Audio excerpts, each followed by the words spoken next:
Ayan si ate. Dating di makalakad ng ayos. Wala na, nandun sa bahay, sa gilid. Hindi makalakad ng ayos, naka-walker pero ang isang paa ay nakataas dahil hindi niya maihakbang. Hindi niya mailapat ang kanyang paa.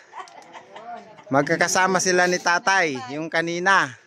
Kayo naman dyan. Ngayon, wala na siyang ginagamit na tungkod at walker. Thank you, maraming Ayos na ate. Ayos na yung pagkaranda mo. Wala na siyang... Te, graduate ka na raw ate. Salamat sa inyong patuloy na pagtitiwala sa alipin Ama Jesus Nazareno. Te, bye-bye. Bye-bye. Tita, bye-bye. Oh, bye-bye. Kaya pala grupo kayo laging pumupunta sa Pampanga. Dito na bahay namin eh. Mahalos magkakadikit lang ang bahay nyo. Bahay niya. Doon lang sa dulo. Sige. Okay, bye-bye ulit ate. Salamat. Pinagaling na kayo ni Papa Jesus. Ate. Bye. Thank you.